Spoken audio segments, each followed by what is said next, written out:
And these two brothers are positive brothers in the community, and I really wanted them on the show mainly because they are both recording artists, okay? Let me ask you a question. I'll start with you, ASAP. How do you feel about the phrase where people say music dictates life or life dictates music? So I just personally say I'm an artist, and yeah, I rap for the Lord, you know what I'm saying? Because my deliverance and some of the word usage that I use in my latest project called Gospel for Gangsters, you wouldn't find normally in the church. But my ultimate game, my goal is to bring God glory. To pull my brothers out these streets, out of traps, out of these prisons, you feel me?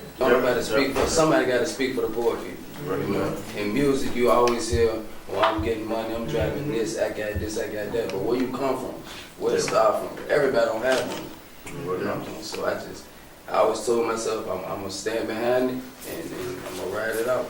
Okay. Well, let me ask you, to all the viewers out there, how would you describe your music versus other artists out here? I describe my music.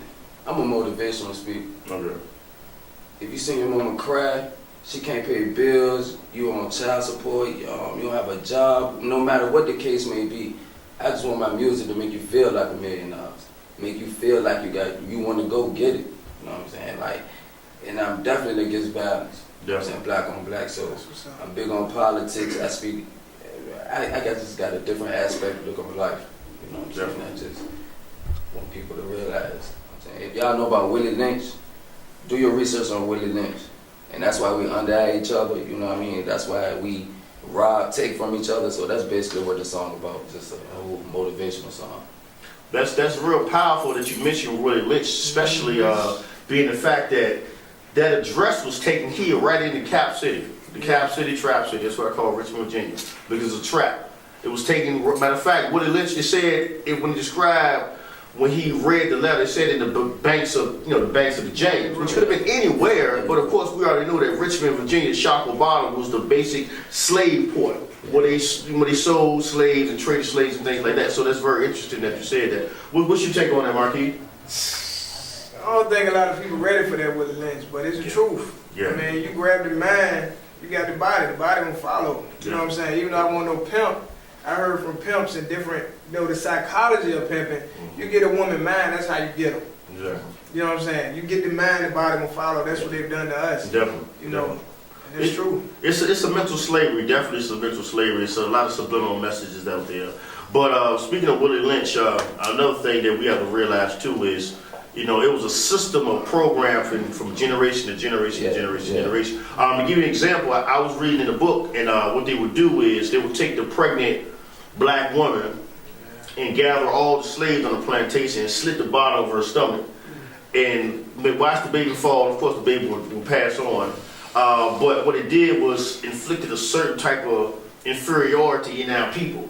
Now, we wasn't, of course, physically there, but emotions are transferred through chemicals released in our body. That's when you're mad, you get super strong, or when you're sad, you feel weak, and of course you're excited, you feel like you got a feeling of euphoria. So, it's a lot of subliminal messages, and I want to take the time out real quick to spend a special rest in peace to all the fallen brothers and sisters that just passed away. Strong black men. Thank you. Trying to work together. But there are a number of people trying to put something together here in the city of Richmond, and we need to get together. Yes, ma'am. I'm not young in age, but I sure am young at heart. Let me ask you this question. Yes, ma'am. Because a lot of times people don't seem to know about this. Do you know who the Boule is? Oh yes, wow, that's an interesting question. Yes, I know what the Boule is. From my understanding, from my research, the Boule is supposed to be a powerful, elite, secret society. Is that the Boule you're talking about? Yes, but I don't think they're any more elite than we are. Wow, why would you say that? The problem, the reason for it is because we're just as good as anybody. Nobody's stronger or bigger than we are. Yes, ma'am. I don't care who they are, what color they are. Nobody has the right to be bigger than any other man. Yes, ma'am. Nobody. Yes, ma'am. Okay, and you got to remember who you are. You're made in the image of God. Yes, ma'am. Himself. You put yourself out there. Never let anybody talk to you or talk down to you and say you are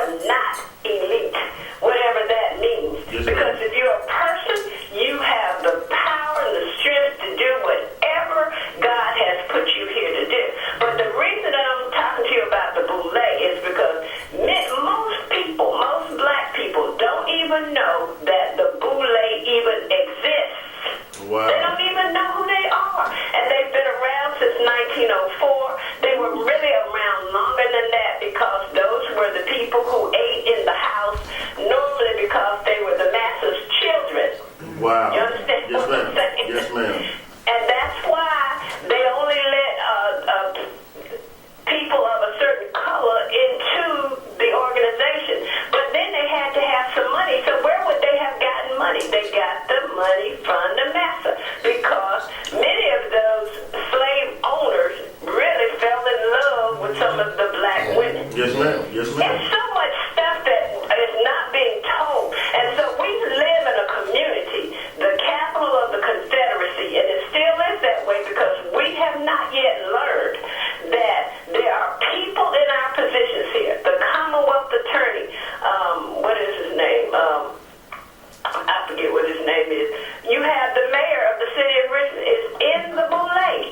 You have Henry Marsh is in the Boulay. You have Benny Hinn who just died. Benny, whatever his last name was. He just died. He was a state senator. He was in the Boulay. You got Bobby Scott, who's in the Boulay. And we keep following and putting these people in positions of leadership when they're leading us to the ditch. If the blind lead the blind, they shall fall into the ditch. Yes, ma'am. So they're putting money in their pockets, but you're not getting it. Exactly. The people who need to join together are those. And it's not just about black people, let me tell you. Just like you were talking about prostitutes, they just get your mind. The rest of you will follow. We need to wake up. Yes, ma'am. Yes, ma'am. This is not going to work for us the way we're doing it. You have to get rid of those people and put people in the positions that you can trust. Yeah, I've come too far to turn back now. Let's go. I've come too far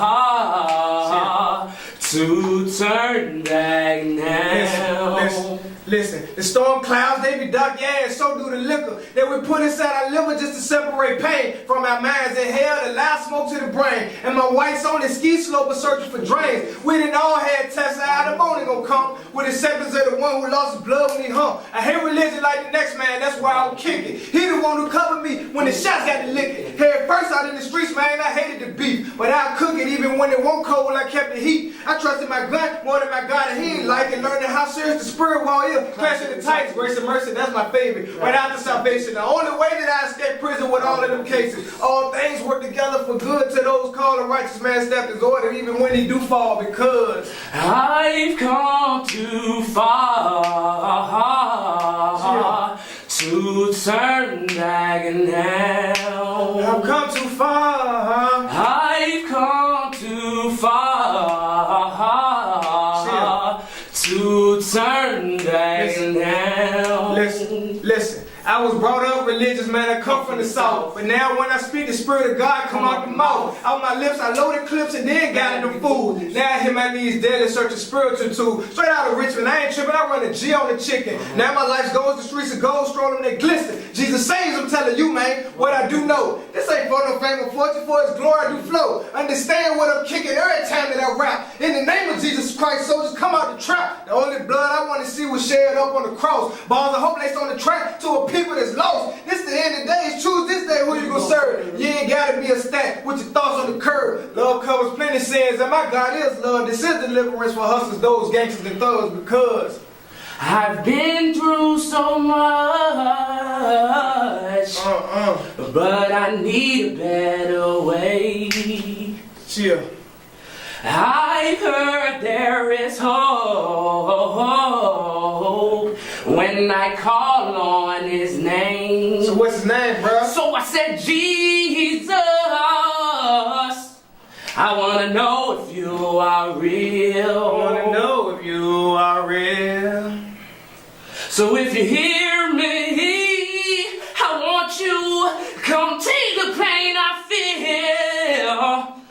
So if you hear me, Come take the pain I feel. I've come too far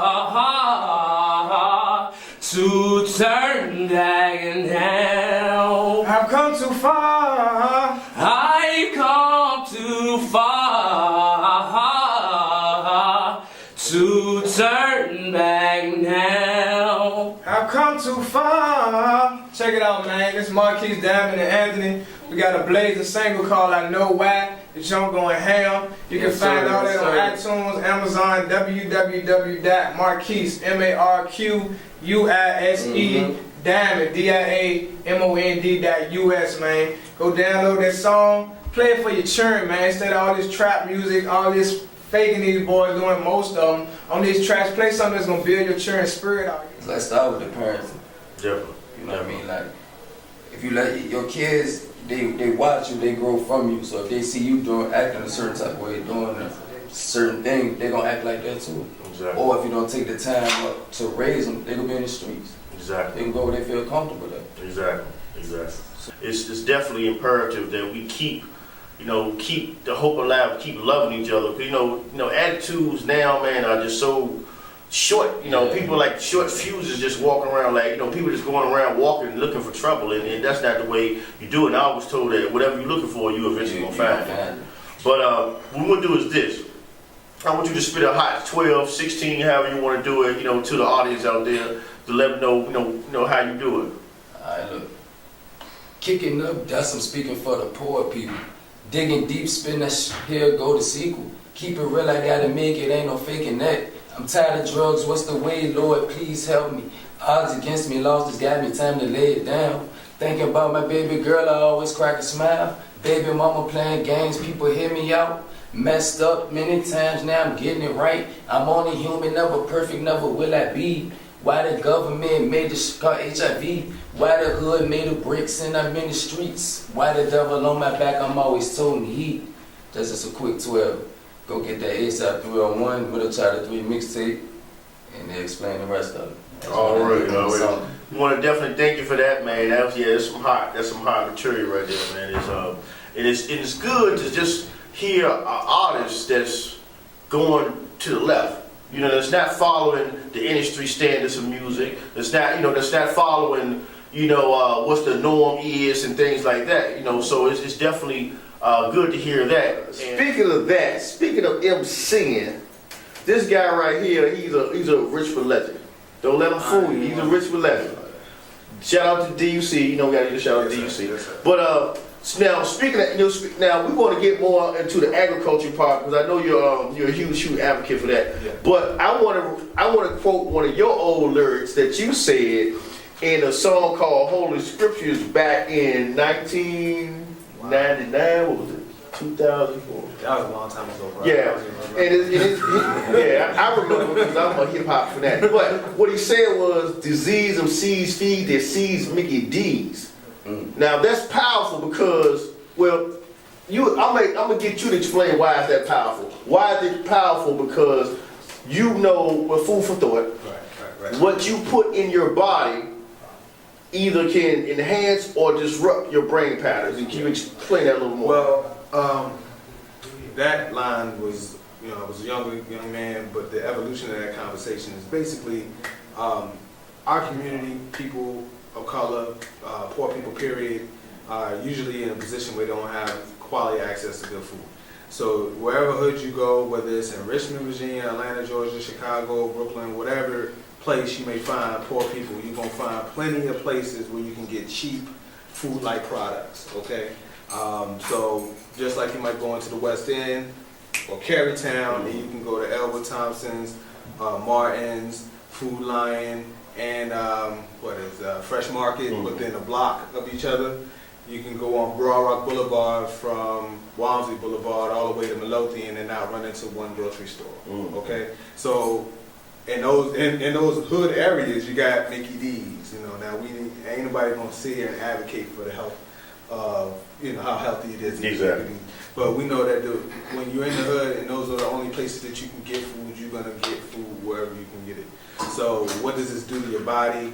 Well, nutrition deficiency, as in you don't get your vitamins and minerals, it causes cognitive deficits. You can't even think at your optimum if you're not feeding your body, your brain, the nutrients that you need. So, if you ain't got no green leafy vegetables on your plate, then your brain is not sparking off those neurons and those synapses so that you can think and actually calculate a critical thought. Exactly. Okay, so I might be talking to somebody and their eyes go dull. They don't even understand what I'm saying and they can't formulate a response because for years they haven't even really been eating Exactly. for their brain to even be able to have been developed at the state to be able to communicate on those higher levels of conversation. Yeah. So a lot of times we talk about what's going on in the hood, and a lot of times, you know, it's nutrition deficiencies. Now that also goes into emotional issues because if you eat in poor diet, you're more prone to be depressed, more prone to be schizophrenic, more prone to be bipolar. So when we talk about people being violent to each other,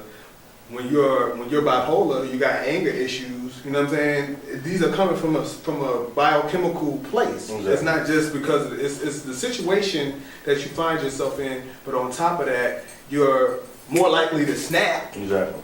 Because you're hungry, you know, and not just you starving, but your brain is not For the proper nutrients. Yeah, you're not getting the proper nutrients. So if you're you know, if your body's in stasis, balance, and harmony, you're eating right, eating healthy, you know, you're more at peace, man. And that's just, you know, that's just common knowledge.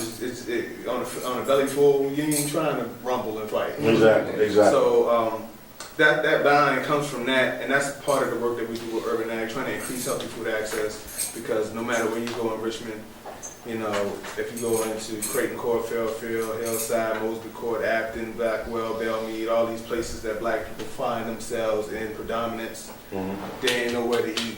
Definitely. You know, you got bodegas with high fructose corn syrup. This is addictions, sugars, you know, that got us strung out. You talk about crack, cocaine, heroin, and Xannies and all this type of stuff. People are addicted to sugar. You know what I'm saying? So they can't get enough of it. You know what I mean? So you think you're getting yourself full, but you're really eating something that's getting you fat. You're obese because you can't stop eating. You go through a withdrawal. You stop eating the sugar. You're like, oh man, I'm an emotional eater. I don't feel well. Let me go get something to eat.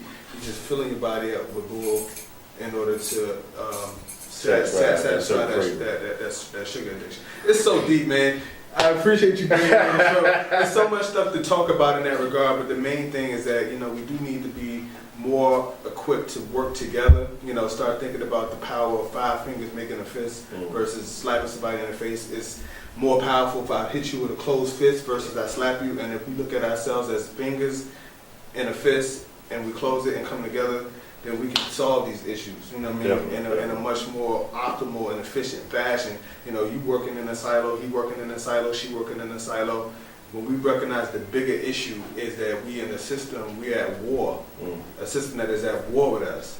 When we realize that, then the little BS that we look at each other and be like, oh, I don't mess with him for that, or I don't mess with her for that, we can get past that ish. Because when you at war, you recognize I ain't got time for petty BS. Definitely. You know what I'm saying?